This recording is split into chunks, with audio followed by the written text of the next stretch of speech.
Yang jelas ikhwan yang dimuliakan oleh Allah, dengan memperbanyak sholawat, insya Allah Allah ampuni dosa-dosa, Allah mudahkan urusan-urusan kita, Allah kabulkan hajat kita, dan insya Allah mendapat syafaat dari Rasulullah Muhammad Sallallahu Alaihi Wasallam. Baik, sholawat tibbil qulub yang masyhur dan sering kita baca.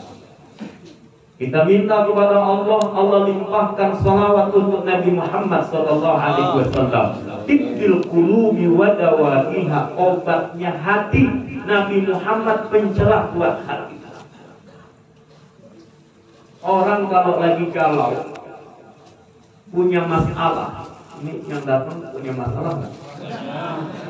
Mukanya kelihatan, nggak kelihatan membeti.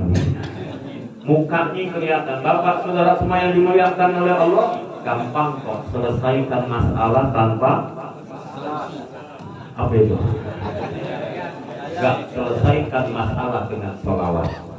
Tibbil qulubi wa dawaiha, Nabi ini pencerah buat hati. Contohnya udah ada, pernah terjadi seorang sahabat yang namanya Fudalah bin Umair. Fudalah bin Umair rupanya di hatinya masih bersarang dendam. Ketika Rasulullah Fathu Makkah dengan kaum muslimin dari kota suci Madinah memasuki kota Mekah, kemudian menaklukkan Mekah, mereka berbondong-bondong masuk Islam. Idza jaa nasrullahi wal fath wa ra'aitan nasa yadkhuluna fi dinillahi afwaja fasabbih bihamdi rabbika wastaghfirhu innahu kana tawwaba. Mereka berbondong-bondong masuk Islam.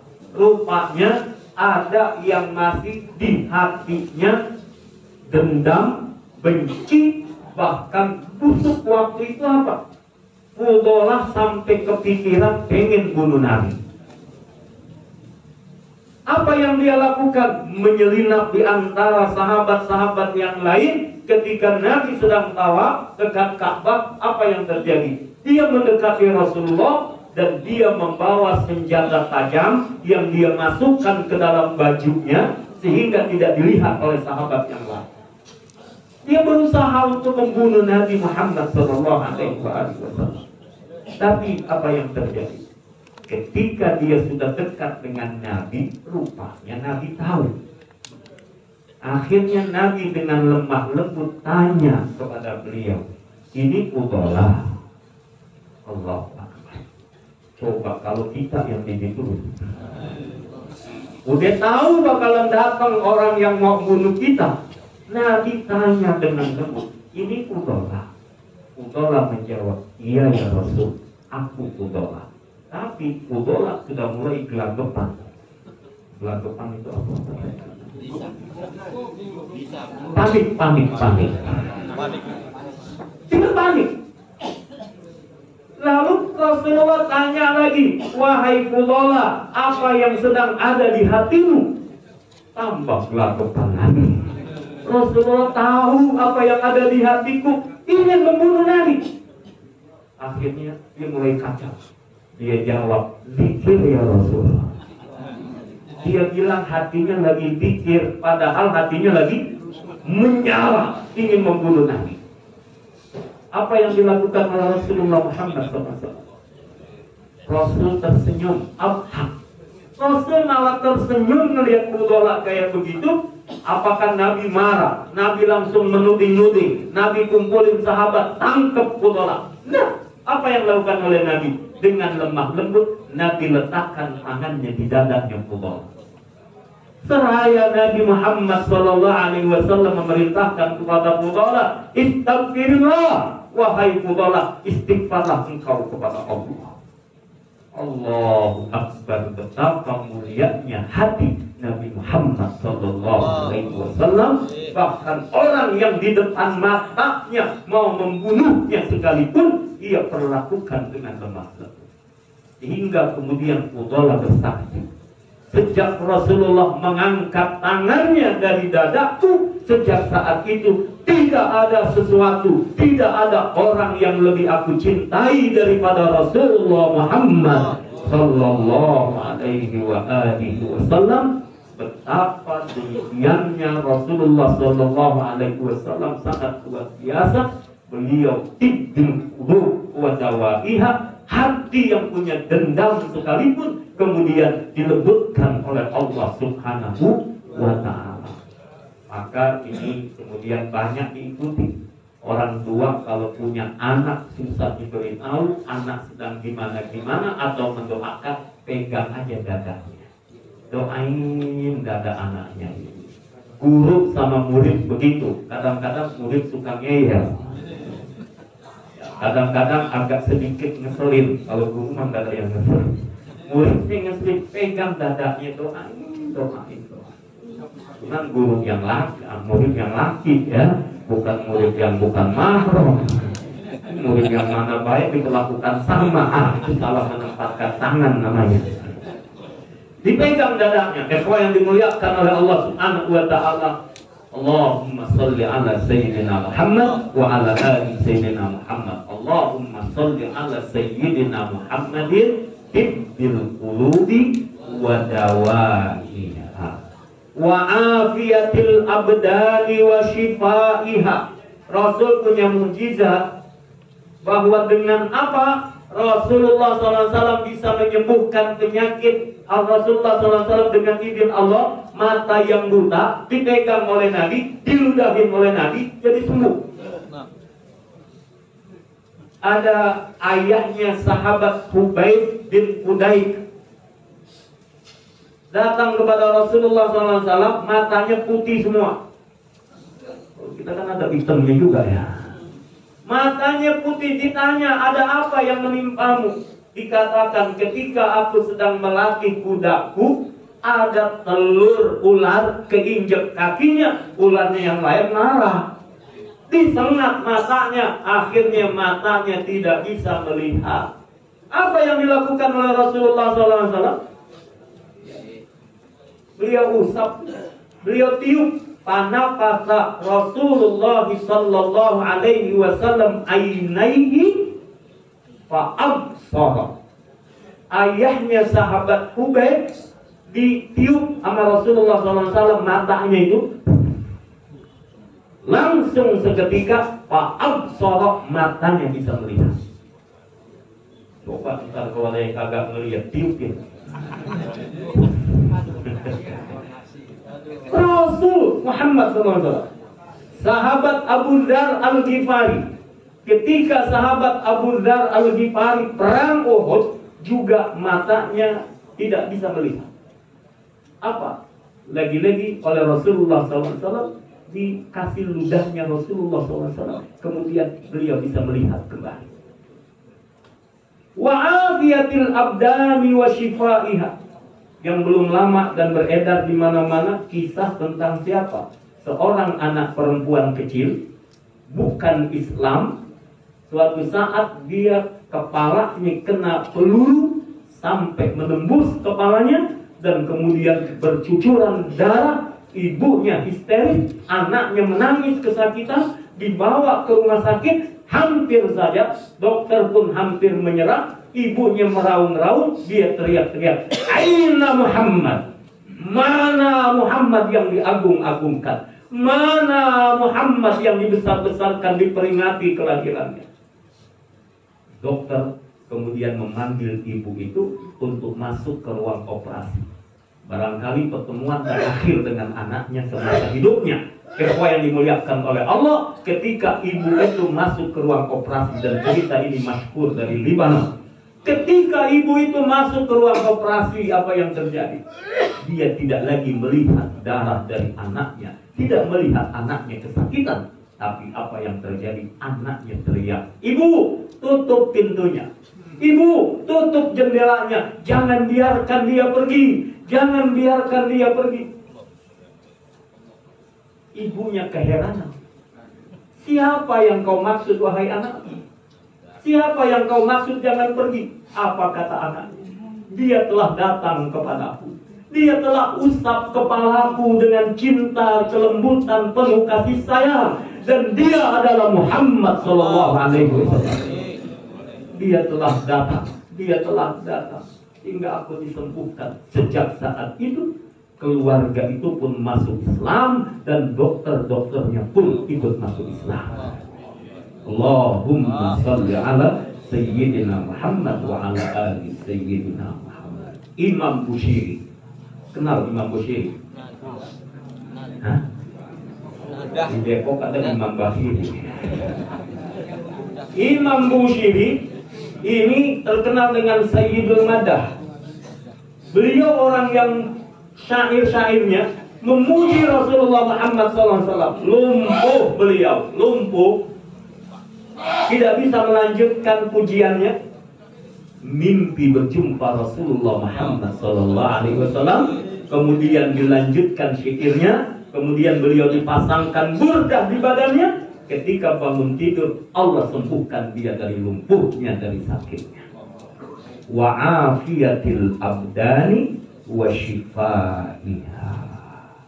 Maka dengan banyak bersalawat, insya Allah Allah sehatkan juga badan kita, Allah sehatkan kita dari penyakit-penyakit kita. Yang ketiga, wa afiyatil abdani wa shifaiha wa nuril absari wa diyaiha. Baginda Rasulullah Muhammad SAW juga punya mukjizat. Sahabat Ali bin Abi Thalib saja pernah juga matanya hampir tidak bisa melihat. Rasulullah Muhammad SAW kemudian mengobati siapa? Seorang sahabat yang namanya Qatadah bin Nu'man. Qatadah bin Nu'man ini ikut perang Badar. Waktu perang Badar, anak panah kena matanya. Itu gak ada yang pernah perang nih. Belum ya, kita baru perang-perangan doang. Perang-perangannya pakai itu lagi apa sih? Gede bom pisang gitu. Paling pakai tekokak kalau enggak ya. Ini anak panah nembus matanya. Siapa? Sahabat Qatadah bin Nu'man. Bukan sekedar menembus, maaf ikhwah yang dimuliakan oleh Allah, biji matanya. Apa nyebut biji matanya? Bola mata ya. Kita orang Depok nyebutnya biji mata. Biji mata lu gitu kan. Bola matanya sampai keluar, sampai ke pipi. Ini bola matanya sampai keluar, dan sahabat hampir saja memutuskan segera memotongnya supaya udah copot, dia tidak sakit. Tapi mereka kemudian datang kepada Rasulullah SAW bertanya, maka Rasulullah melarang, lah, jangan dipotong itu matanya. Kenapa? Kata Rasulullah. Kemudian Rasulullah panggil sahabat Qatadah bin Nu'man, lalu dengan tangannya Rasulullah SAW masukkan kembali ke ke tempatnya, dan sejak saat itu sahabat Qatadah tidak merasakan, hampir dia tidak tahu mata yang mana yang pernah kena anak panah. Sampai matanya bisa melihat dengan jelas. Di saat orang-orang lain yang kemudian usia lanjut mengalami rabun, sahabat Qatadah bin Nu'man sama sekali kemudian tidak terganggu penglihatannya, bahkan terang benderang dan amat sangat jelas. Allahu Akbar. Bahkan tadi ceritanya sahabat siapa? Ubaid bin Fudaik yang punya ayah yang tadi disembuhkan itu. Apa yang terjadi? Disebutkan dalam hadis itu, beliau sampai usia 80 masih bisa memasukkan benang ke dalam jarum. Coba kita. Kalau gitu nanti bulan depan kita latihan gitu. Masukin benang ke dalam jarum di usia 80 tahun. Dalam Allahu Akbar. Ini menunjukkan apa? Sekali lagi, kalau kita kembali kepada Rasulullah SAW, beliau memang diberi mukjizat oleh Allah Subhanahu wa Ta'ala. Air liurnya bisa jadi obat. Makanya Nabi kalau meludah, sahabat udah siap nadangin. Ludahnya Nabi ditadangin. Mereka senang dapat ludahnya Nabi, diusapin ke wajah, diusapin ke badan. Ludahnya Nabi. Coba ludah kita. Astagfirullah. Jauh amat sampai lalu-lalu. Sampai begitu keringatnya Nabi harum semerbak. Allahu Akbar. Orang kalau dari belakang, ya guru kami cerita, kalau Nabi datang ada orang dipegang oleh Nabi dari belakang. Sebab siapa aku? Orang udah tahu Nabi Muhammad SAW. Baunya aja orang tahu, harum wangi. Coba kita begitu. Allahu Akbar. Ikhwah semua yang dimuliakan oleh Allah, mudah-mudahan di bulan Rabiul Awwal ini semakin tumbuh cinta kita kepada Nabi, semakin rindu kepada Nabi, semakin sayang kepada Nabi, dan kita merindukan perjumpaan dengan Nabi Muhammad SAW. Maka oleh karena itu apa yang kita lakukan? Banyakin sholawat. Orang yang bersolawat sekali, man shalla alayya sholatan sallallahu alaihi biha asyran, 10 rahmat Allah diberikan kepadanya. Lalu wa khuttat anhu asyru sayyiati, dihapuskan darinya 10 kesalahan. Lalu Allah angkat derajatnya menjadi diangkat 10 derajat hanya dengan 1 kali selawat. Sudah dapat 10 rahmat, dapat 10 ampunan dari dosa-dosa itu, kemudian dapat diangkat derajat oleh Allah 10. Baru sekali salawat. Gimana kalau 100? Gimana kalau 1000? Gimana kalau 10.000? Allahu Akbar. Mudah-mudahan sesuai dengan nama majlis ini, kita digolongkan oleh Allah menjadi ahli salawat. Makin banyak salawat. Kembali kami mengundang ikhwah zikir bulanan sekaligus peringatan Maulid Nabi Muhammad SAW di Masjid Al-Fikra Sentul Bogor tanggal 6 Oktober. Mudah-mudahan bisa datang semuanya. Amin ya rabbal alamin. Mulai pagi jam 7 sampai dengan selesai, insya Allah dengan orang-orang yang memperbanyak salawat kepada Rasulullah SAW. Dan kami sampaikan kalau mau ikutan fastabiqul khairat, memperbanyak sholawat, ikrar sholati ala Nabi sallallahu alaihi wasallam, insya Allah yang mendaftar kemudian nanti dihitung, dikalkulasi jumlah sholawatnya paling banyak, insya Allah dapat hadiah ziarah ke makam Rasulullah sallallahu alaihi wasallam.